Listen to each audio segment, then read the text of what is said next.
Hi there, this is a bonus video, which I'm making as a thought experiment, on what critters could we see in the near-term Game of Thrones spin-offs. You know, animals and fantasy creatures, critters. Because I realized that the things that we're getting near-term are, well, there's three things. First, House of the Dragon is obviously already in development, I mean future seasons. Then Dunk and Egg starts filming this summer in only 3 months. And last, we're pretty sure the next thing is going to be Targaryen Conquest, that they hired a writer to make a theatrical movie to start it off that'll be followed by a series. But we're pretty sure these are front of the line, what we're going to be getting for the next 5-6 years or so. There's other things in development, obviously animation is a totally different bag, but what we're getting near term, I looked at these and realized all of them are mostly set in the core regions of Westeros itself. I mean, the very core regions of King's Landing, Riverlands, the Reach, not really showing us that much of, particularly for House of the Dragon. We wouldn't see Dorne, we wouldn't see the Iron Islands, and barring one or two cameos, we don't really see the North that much. This isn't even getting into, well, it's sort of a spectrum of the what I call the fringes of Westeros. Those three things, North, Dorne, Iron Islands, are a little more unusual. Then you get to the other continents. Essos is more than that. Like in the Free Cities to Slaver's Bay region, it's a little more different. And then at the very edges of the map, that third tier, when you get to like Sothorios, which is their fantasy version of Africa, where there's these dense jungles that it's like Skull Island there, that there's literal dinosaurs. They say around the coast there's like velociraptors and stuff, but as you get deeper in, there's wyverns, there are literally King Kongs, and worse in there, there's all sorts of stuff.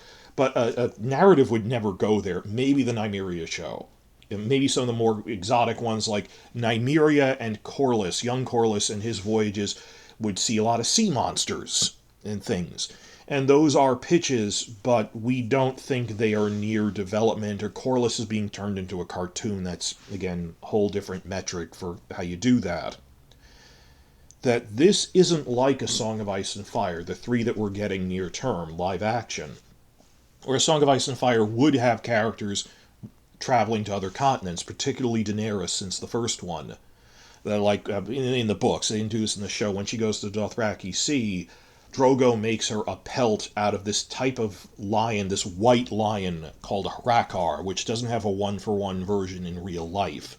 Or just lots of real animals, like camels and elephants and stuff that you see around Slaver's Bay in the Free Cities that they just don't have the budget to do for like season 1 of something. Well, the one thing they did do is, remember when the Warlocks of Qarth tried to assassinate Daenerys? It was a season 3 premiere where they sent her a manticore, which is, manticore is both a fictional creature to them, but they apply the name to this real type of very poisonous scorpion the size of a lobster that they try to poison her with. So they worked in a critter there. Just, oh, it's what the manticores are in the books.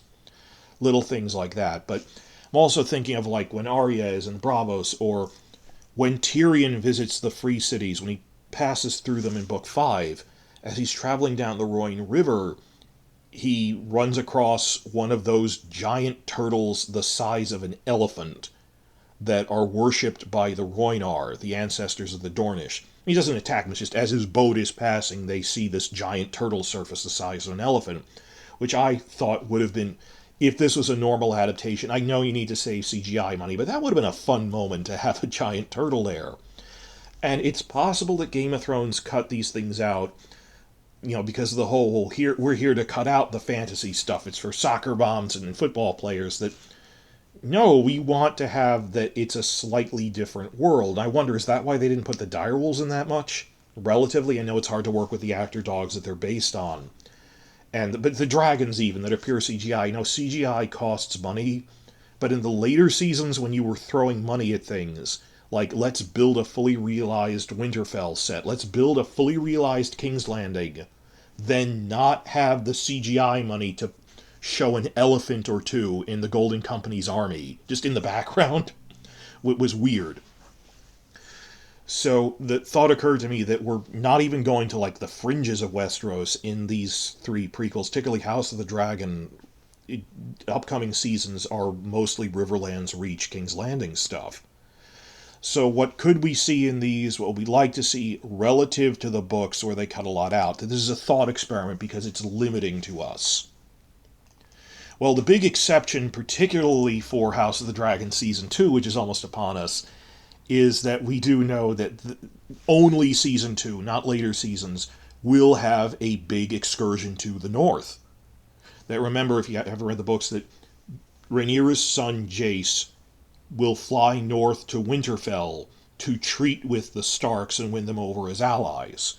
So he's going to the north, he's going to Winterfell, and we've seen spy photos and footage that they are expanding that to have him go to the Wall. We're going to see the Night's Watch again, so a little bit of Beyond the Wall. So how is the North, and particularly Beyond the Wall, different?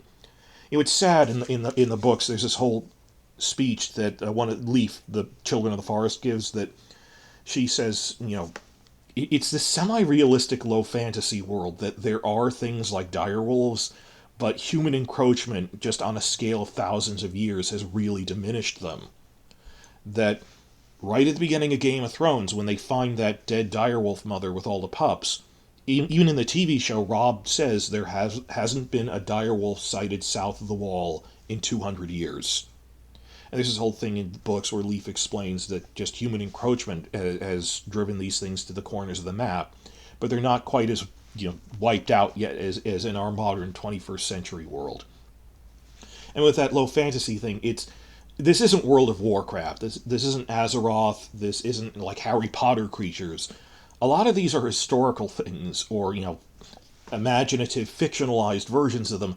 A lot of these things are just like Ice Age megafauna, like direwolves and mammoths, exist there. So there are still direwolves beyond the Wall. There's mammoths, which they managed to work into Game of Thrones once because they had a CGI model from another movie that they bought on the cheap, which, good, okay, managed to get the mammoth in. That was a great moment. But one of the things we really want to see in Season 2, when he goes north, is show some direwolves, because this is, okay, it's almost 200 years ago, 170 years ago. Let's say that Robb was rounding when he said 200 years. That the mental image I have is, the book says that Cregan takes Jace and his company hunting in the Wolf's Wood. And while they're on their noble hunting party going through, they see a direwolf running by, downing a deer or something, and have Cregan say, "Wow, you almost never see direwolves below the Wall anymore. Most of them live north of it now." And keep your expectations low, that they're not going to befriend and turn a direwolf into a pet, like on the first show, that it is unusual that they found 6 abandoned direwolf puppies and raised them as their pets. They're not going to do that in another one of these. That's unusual. It's a wild animal. But I'd like them to show, when they have them at Winterfell or just on the horizon line in the woods or something, oh, you almost never see a direwolf here anymore. Would be nice. But when we heard they're making the addition of actually showing Beyond the Wall, maybe when they're in the forest see a direwolf or something. I don't seriously expect them to show a CGI mammoth. Particularly because, and this is the other half of the thought experiment, what could we see, given that the core regions of Westeros aren't that exotic, combined with, would it justify the cost? Some of this is, I'd like them to at least mention things in dialogue, like if they have the Night's Watch go, oh yeah, these are mammoth tracks. I justified, look, it wasn't worth paying for the full CGI model because it's money that could go to the dragons. I get that. But a lot of this is, can you mention it in dialogue as existing? And in terms of actually seeing these things, definitely the direwolves. Now, I said this is a bonus video because it's a follow-up to my first one where I was talking about how something we need to see from a story perspective, another critter, well, not even a critter, it's not alive, are the White Walker ice spiders. I said because if you're going to do White Walkers, which we know they're doing from spy photos, you need to show this is different from what Game of Thrones did. We are not phoning it in. The ice spiders that you were promised but we never saw, we're actually going to deliver on. You need to do that to win back a general audience, to know we're treating the White Walkers seriously. And similarly, also while we're in the north, can we see some direwolves? But that's the exception. The north storyline is an exception, that this is beyond the core regions. We're not normally going to see that. I didn't mention this in the first video. The ice spiders aren't really a critter. I mean, they're constructs. They are living ice. That the way Martin explained it is, well, he was talking about the White Walker ice blades. They're these razor thin but sharper than any sword ice blades they have in the books. And that the TV show doesn't do it justice. They didn't describe it well enough. That he said they're technically made of ice in the sense that Valyrian steel is technically made of iron. I mean, it's so much more than that, that there's spells infused into them. And there's this one cryptic line in an interview where he went, they can do things with ice you wouldn't believe. Like, they made these spider shapes of living ice. They're not actual animals. And we've seen them in various commissioned calendar artwork and stuff. So the exceptions of when, just in season 2 though, we wouldn't see this again, brief appearances by the ice spiders and a shot or two of a direwolf. They won't be as prominent as Ghost or Nymeria were, unfortunately. But that's up in the north. As for the other regions, because we're not going to other continents in this, or if we do, it's like a day trip like when we saw Pentos in season 1. Iron Island stuff we're not going to see. Like the Naga's bones had to come from somewhere. There might be giant sea monsters, but we're not going to see Krakens. We're not going to see that. If we didn't see it in Game of Thrones, we wouldn't in this. They're just not the focus of the story. We would in Voyages of Young Corlys cartoon, which they are working on, and the Nymeria show, obviously. Those are the creature features. So that's another Fringe region that's out. Dorne. We wouldn't see in House of the Dragon. We will see in Dunk and Egg, though. They said that they really want to actually show that between the first and second novellas, they go to Dorne.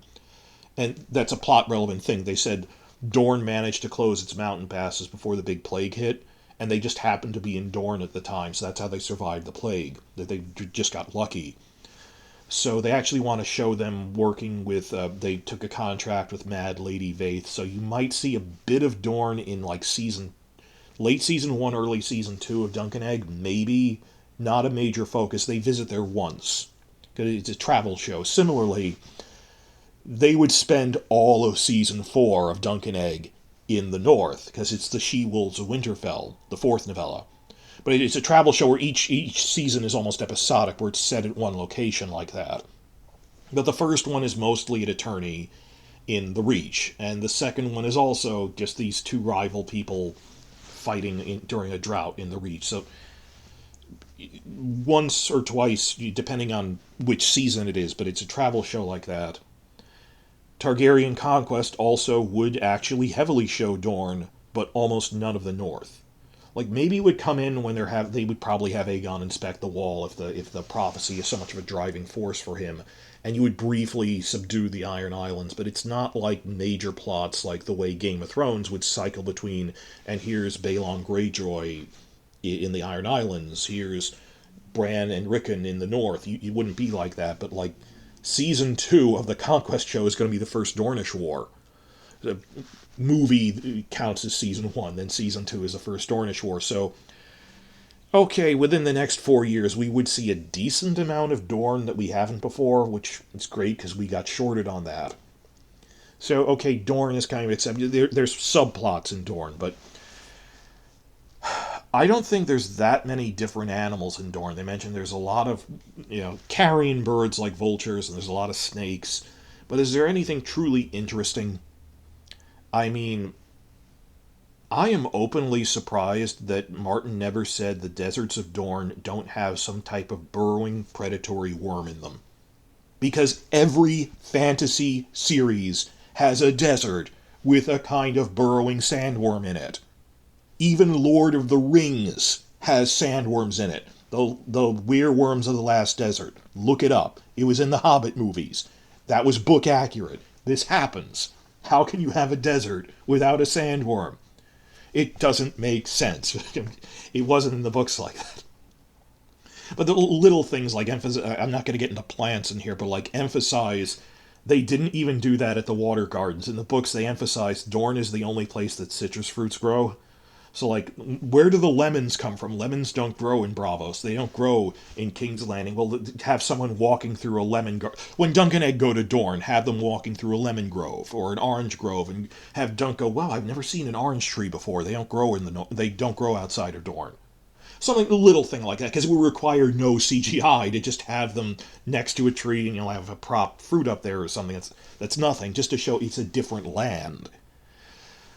This isn't even getting into, again, I'm not going to get into plants, that I'm thinking of Dorne. Westeros inexplicably has more New World flora and fauna that they logically shouldn't, that didn't exist in the Middle Ages. Like plants that they state exist. Like there's points, I cover this in a food video, that maize corn is growing in the Riverlands. Or when you're in Dorne, it says they eat stuffed hot peppers. Chili peppers are a New World crop. Corn is a New World crop that they just have in the background, or potatoes and tomatoes, which wouldn't be in a medieval Europe, but hey, it's a fantasy world, we can do what we want. So little things like that to emphasize that just Dorne is different. See, like season 2, Dunk eating a hot pepper under stuffed jalapenos while sitting under an orange tree, just to show Dorne is different. Whereas no thought or time went into Dorne in the other show. And it's not Azeroth. It's not high fantasy where there's all sorts of crazy things. It's just the animals are slightly different. Sometimes there's surviving megafauna. Sometimes it's something more subtle than that. So apart from, okay, we're going to get a bit of the north, even in the time of Cregan Stark, the direwolves are rare south of the wall. And by Dunk and Egg, even when they go to she-wolves of Winterfell, the direwolves are extinct by then. South of the wall. They exist north of the wall. And I don't think we'd see White Walker stuff again after that. The logical excursion of go north, treat with Cregan, talk about the prophecy, see White Walker. Maybe it's a flashback to Jaehaerys shutting down the Night Fort, I don't know. But through process of elimination, we're not going to Sithorios, we're not even going to the Essos that much, or the fringes of Westeros. Again, elephants. Dunk and Egg. Third Blackfire Rebellion, when the Golden Company crosses the Narrow Sea, and this will be like season 7 of a Dunk and Egg show, but when the Golden Company invades around season 7 of a Dunk and Egg show, they should do so with CGI elephants. Not, dear God, I've said this before, I did this on Lord Commander Dunn's podcast where I was complaining about, why did you set up the elephants with Cersei so much, only to then not use them? Did you think you'd have CGI elephants at the time? And then fall through on it? Why did you hype the elephants so much? That I said in their podcast, I didn't expect literal actor elephants. That's an animal cruelty issue. That you can't. It's so hard to get an elephant, a real live elephant on screen. Maybe in like a marketplace, just have one standing there at most. But given the logistics, the animal cruelty things, this animal should be in a preserve. I'm fine with CGI elephants. I just want my elephant, damn it. It doesn't matter, I actually prefer the CGI one, I don't want to hurt them, because it is hard working with live animals. Which sort of brings me into the core of the point of this whole video. What could we show in the core regions of Westeros that aren't particularly exotic, but that would come up a lot? Well, House of the Dragon Season 1 invented a big royal hunt scene there are forests. The big southern forest is in the Stormlands. Well, it's the Kingswood and the Rainwood are the north and south of the Stormlands. They're separated by a chain of mountains, but otherwise the Stormlands is just two sets of forests. But they invented a thing of let's go to the Kingswood and have a royal hunt. And like when I say critters, I mean even regular animals. Like, let's show them hunting a deer, a stag, hunting a boar, and maybe put a little bit of a fantastic twist on it by saying it's a white stag. They call it a white hart. A hart is an archaic word for stag. And white stags are real. They're a rare phenotype mutation of deer. Or there's other animals where, like when they say there's a white buffalo or a white deer, they're not albinos. Albinos have no pigment, so their eyes are red. This is just, it's a reverse melanistic thing that they just happen to have a white coat, which really isn't good for camouflage. That's why they're rare. It's a rare trait. They wouldn't survive that long. Like a ghost, John's direwolf ghost is an albino. He has red eyes. But it's just, let's work in hunting stags, and there's a white stag, and a regular stag he stabs, and a boar, and hunting dogs. Martin really had fun that this was the hunting trip they shorted him on Game of Thrones. We have dogses, we have an accurate dog, hunting dogs. They have spiked collars aren't just to look cool. They're if a wolf tries to bite his neck, they can't because of the spiked collar. All that stuff. And the pugs, I know pugs aren't historical, but it's fine. It's a royal court. Now, the reason I bring this up first, they tried to show like regular animals on a regular hunt. And I was talking about animal safety. All of those animals were played by stuntmen in green screen suits. The wild boar there was a stuntman wearing a green screen suit, so they have something to react to knock him over, or the deer that they roped down for Viserys to stab is actually two stuntmen, like one of those dummy horse things. It was two stuntmen together in green screen suits. The white stag, I think, might have been pure CGI because it didn't interact with anyone, but those were CGI or stuntmen. I don't want you to get a literal real deer or real wild boar interacting with and possibly hurting the actors, or a real elephant, because that's an animal cruelty thing to the elephant.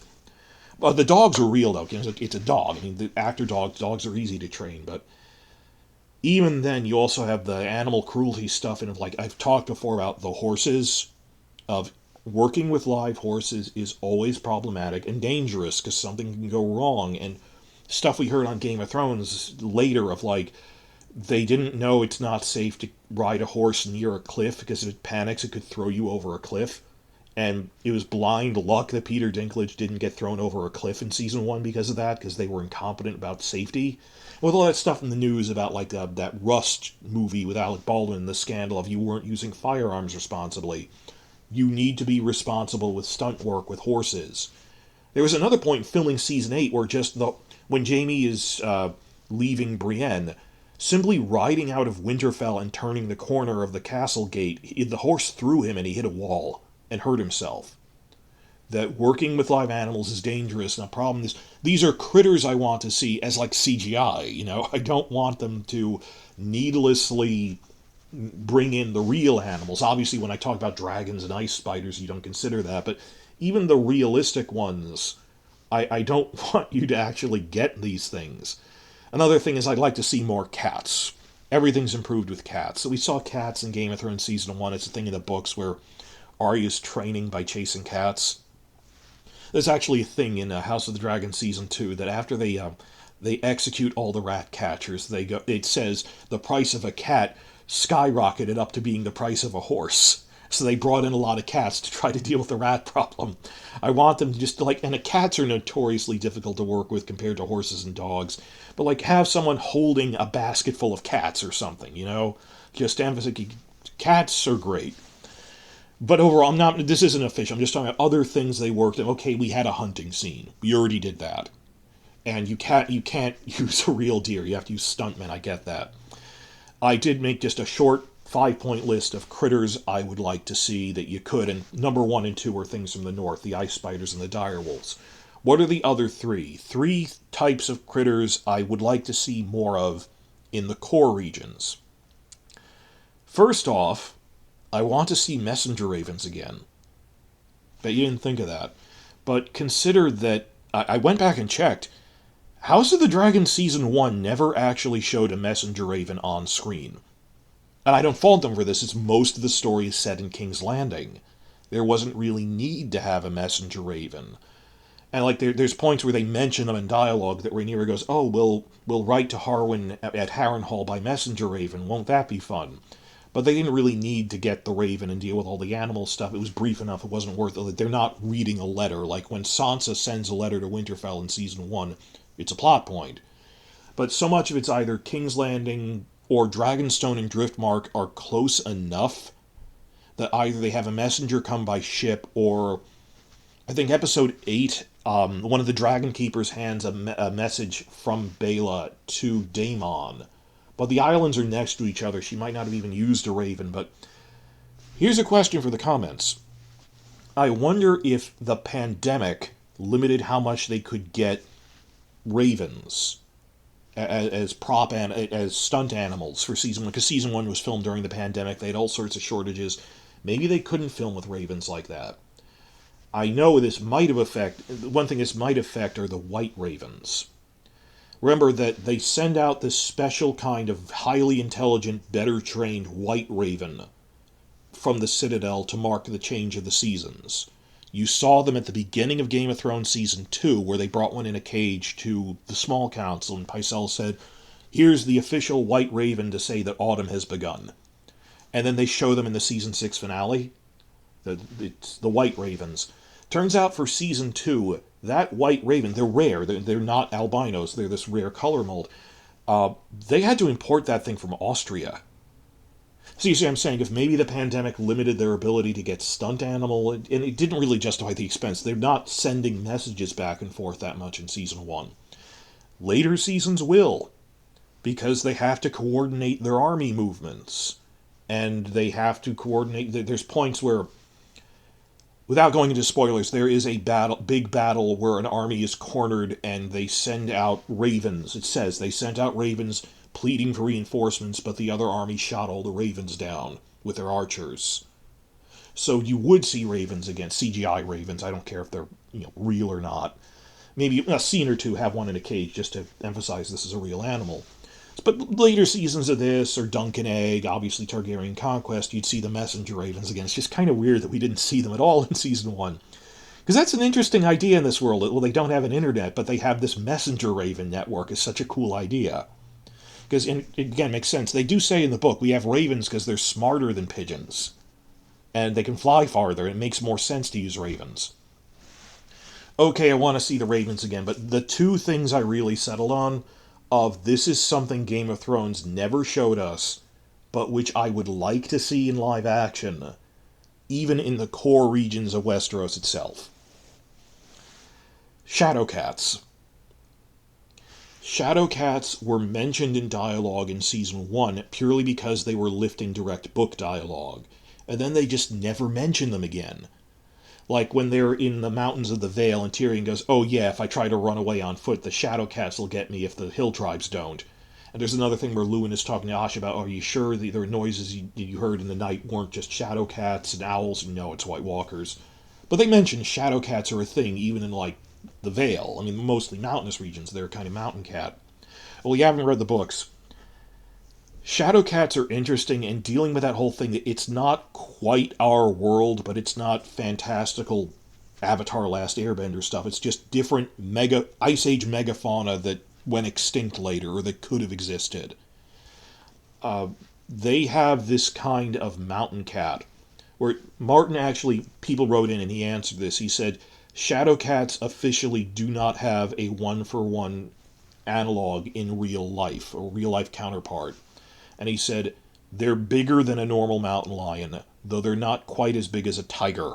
So there aren't like giant, direwolf-sized tiger things all over the place, but he said they're bigger than a regular cougar. Cougar, puma, mountain lion, all different names for the same animal. And they don't just look like a bigger cougar, that they look like a lynx with these long pointy ears, and their coloration is also really interesting. That he said that they're shaped like a lynx, they're bigger than a cougar, and they have black coats with white stripes. And they're frequent enough that there's a considerable amount of fan art for Shadowcats. Martin is a giant Marvel fan. I am assured he named the Shadowcat after Kitty Pryde. But just, they're frequent enough, and as a CGI thing, which is easier to work with than the actor dogs, just in the night on the horizon or when they're going through a forest, can you show a Shadowcat at some point? Or at least have people mention them in dialogue again as a thing, like show them once. To save money, have people just refer to them again. As that Westeros, even what you think of as a relatively mundane Riverlands, has some different animals in it. Lastly, something they never even mentioned in Game of Thrones, which is surprisingly common, the Aurochs. Remember Gren in the Night's Watch? They nickname him Aurochs because they say he's as strong as an Aurochs. And, well, they're not that common, but they're this kind of wild cattle. Basically, the Aurochs was the wild animal that domestic cattle were bred from.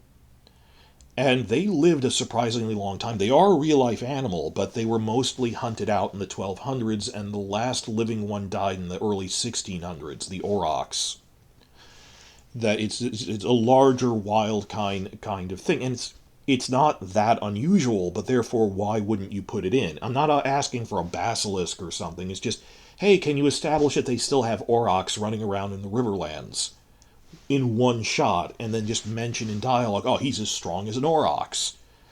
I guess they thought, oh, that will turn off the mainstream audiences, but then I'm watching a fantasy show with dragons in it, and you cut out shadow cats as, oh, it's too distracting.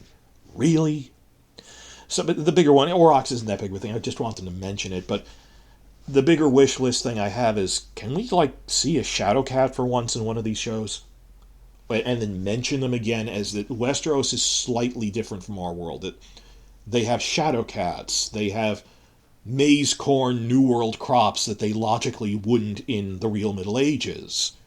Little things like that to show that Westeros, even what you consider the mundane, quote unquote, regular parts of Westeros, are just a little different.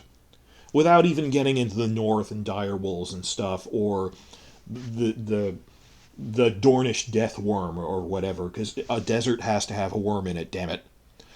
But little things like that of critters I would like to see again. So this all just grew out of, I said, they need to have the ice spiders and the direwolves back in House of the Dragon Season 2 as a one-time thing.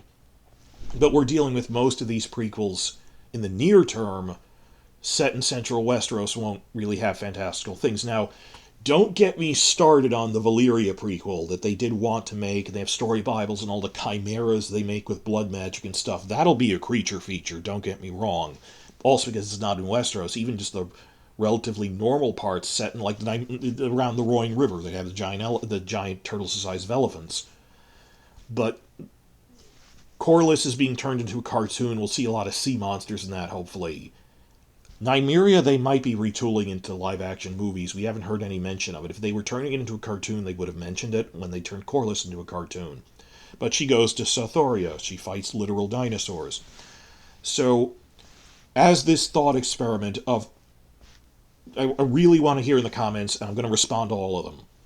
What are critters, or as well as plants, that we could see in Westeros, the core regions, that we don't, in these prequels, realistically, but at the same time that would be easy to do with budget? Because a shadow cat CGI, you go, well, does it justify the expense of having a shadow cat? Maybe not, relative to its use in the story. But like, Dunk eating an orange in Dorne and going, oh, these don't grow north of Dorne, would be easy. Oh, another thing they should put in Dunk, and I wasn't really thinking of plants, they don't have tobacco. Even though they have other New World crops, they don't have tobacco. But they have something that's like chewing tobacco. You don't smoke it, you chew it. It's called sour leaf. And it's this basically chewing tobacco stuff, and it makes your gums turn blood red if you eat too much, if you're using it all the time. And there's like a character in Dunk and Egg, the second novella, who they say he's chewing a lot of sour leaf. So, like, I guess we'd see, like, it's not quite our world, it's an alternate world thing with, like, they don't have tobacco, they have someone chewing sour leaf. In Dunk and Egg Season 2, that would... Dunk and Egg Season 2, I want to have sour leaf and, like, him in Dorne under an orange tree eating jalapeno poppers, just to show it's not quite what you'd expect. But cross this in the comments of how do you justify, well, this is a lot of CGI relative to the story we're telling. The entire point of the Corlys and Nymeria shows is a creature feature. You can't have her go to Sarthorios and then go, well, we can't show the dinosaurs in Sarthorios because it's too expensive. We made this show for the dinosaurs. For the feared walking lizard, as they call it, with the velociraptors around the coasts. So that's why you'd see that, or a Corlys show would have lobsters the size of a mastiff or something, because they say that there's giant lobsters, and not fantastical, just like Ice Age really big things there. Or seeing mammoths again when he goes on his expedition to the poles. So, first off, what could we realistically see in the core regions of Westeros in these upcoming prequels? And then for the creature features, what is your wish list of more exotic animals that you would like to see? Okay, I'll give you that in the comments. What would you like to see in the creature features? But please, in the comments, distinguish between what you want to see in House of the Dragon, Dunk and Egg, and what you want to see in Nymeria. I kind of always wanted to see a thylacine, the marsupial tiger, because they mention in the books, in passing, in one line, that thylacines are still alive in their world. That we don't know where they're from, that Sirio Farrell just says, oh, the Sea Lord of Braavos has a private zoo with animals from all over the world. And he says that we confirm the dinosaurs are real animals. Sirio said he's got a walking lizard, and he's got, from Sothorios, and he's got this type of tiger that keeps its young in a pouch. They don't have a formal name, so in the wikis and stuff we call them pouch tigers. That, like, do they come from Ulthos? Is Ulthos their version of Australia filled with thylacines and things? We don't know, but that's the point. It's at the edge of the map.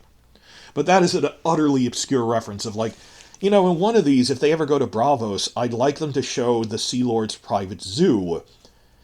But they'd probably say, why would we spend a bunch of CGI on one-shot animal designs that aren't relevant to the plot? Because they're cool and make the world feel bigger. I don't know. I mean, how much of, like, the Harry Potter movies could you have cut out the random creatures and focused on the human story? But it makes it feel bigger that we have all these critters and things. I don't know. So, critters you would like to see, well, both flora and fauna, or plants, anything else you'd like to see, and with an eye towards the realistic shows, and then down the line, the creature feature shows. What are critters you would like to see?